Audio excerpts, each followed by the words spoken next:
believe in rehabilitation now. Now, as we're turning to starboard in the river, and we will be heading up towards Westminster very shortly. Now, as we do so, you're going to get a really nice side-on view of Tower Bridge. Just be really careful if you're standing up here, because as we go side-on to the river, we do roll a little bit, okay? So just be really, really careful if you're standing up. But there you go, you've got an excellent view there of Tower Bridge. Now, the bridge, Tower Bridge itself is actually unique. It's a twin steel there for a while. Currently, it's home to the Crown Jewels, but most famously, that has been a place of imprisonment, torture and execution. It is not a place you wanted to end up. You'll see the words there, entry to the Traitor's Gate, just on the wall there.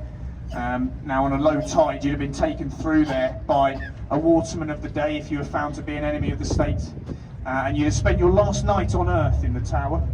The next day you'd have been taken to Tower Hill, where your head would have been removed from your body, placed in boiling tar, put on a spike in the 1890s, and that was to be in keeping with the Tower of London there. There's Belfast that will be coming up on our left hand side. I know it's camouflage, you might struggle to see it.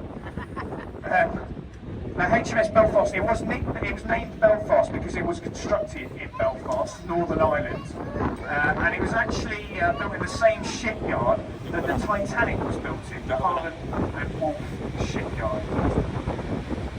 She first saw action in the D-Day landings in Normandy in World War II, and she later became a flagship for the United Nations during the Korean War. She has 6 guns forward, 6 guns aft, and they were capable of firing shells 14 land miles. Now I've got a little fact for you. If you look at the front of the ship or the bow of the ship, you'll see a Union Jack flying. Now that is actually the only Union Jack you'll see today. For some bars on about the 35th floor. There's offices, there's luxury apartments, all valued between 30 and 50 million. And then there's the viewing platform at the top there that you can pay to go to mark the Great Fire of London. Now, if you laid that monument down on its side, in the direction we've come from, it actually marks the start of where the Great Fire of London was. Now this bridge, this is the London Bridge, and if you don't believe me, they've actually conveniently written it on the side there, so I'm not lying to you. There have been 5 bridges to span this section of the river.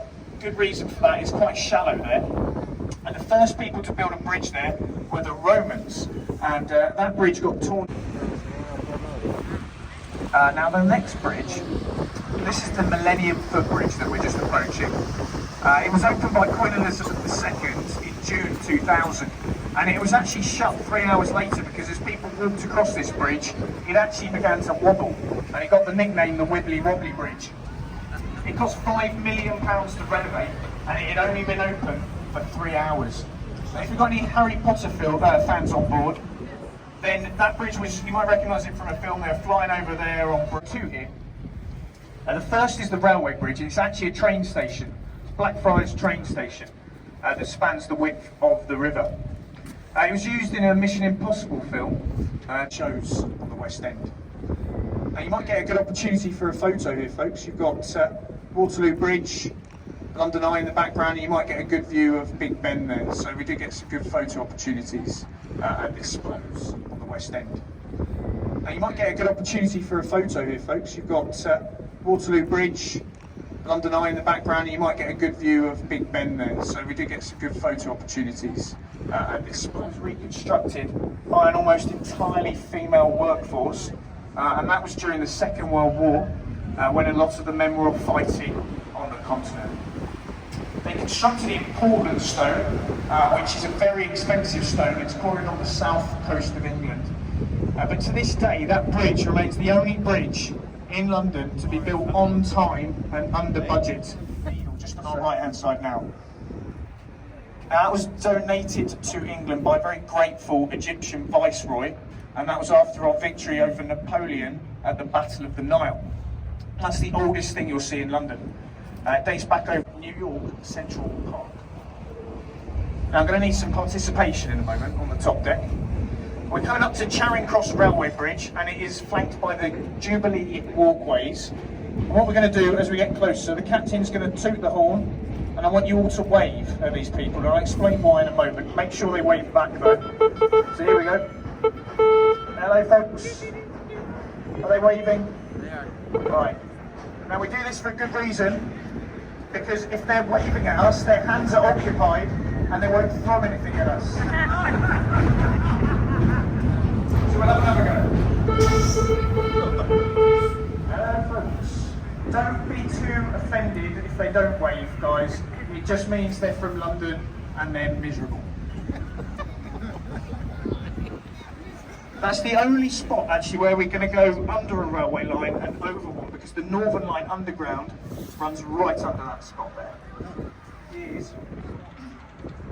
But it became so profitable that it's here to stay. It quite often comes out as London's #1 tourist destination. I've heard on a good day they can make about £500,000 in profit, which is ridiculous.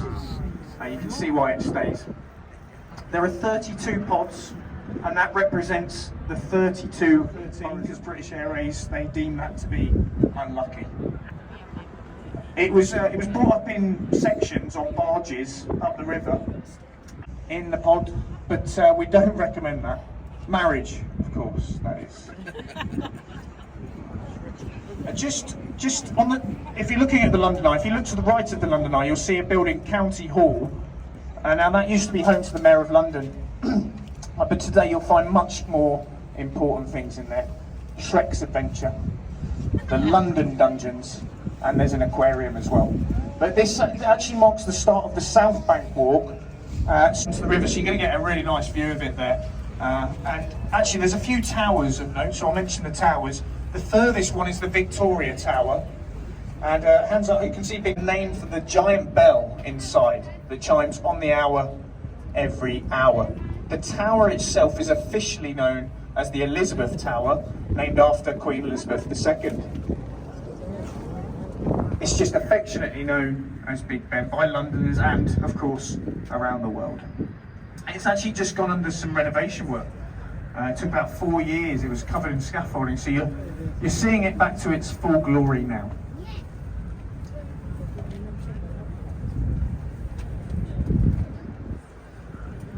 So when we turn round, what we will be doing is making our approach into Westminster Pier, which is directly behind us now. If you are leaving us here, it's a great place to go. There's loads to see and do here. You've of course got the Palace of Westminster. You've got Westminster Abbey just through the gap there that you can see.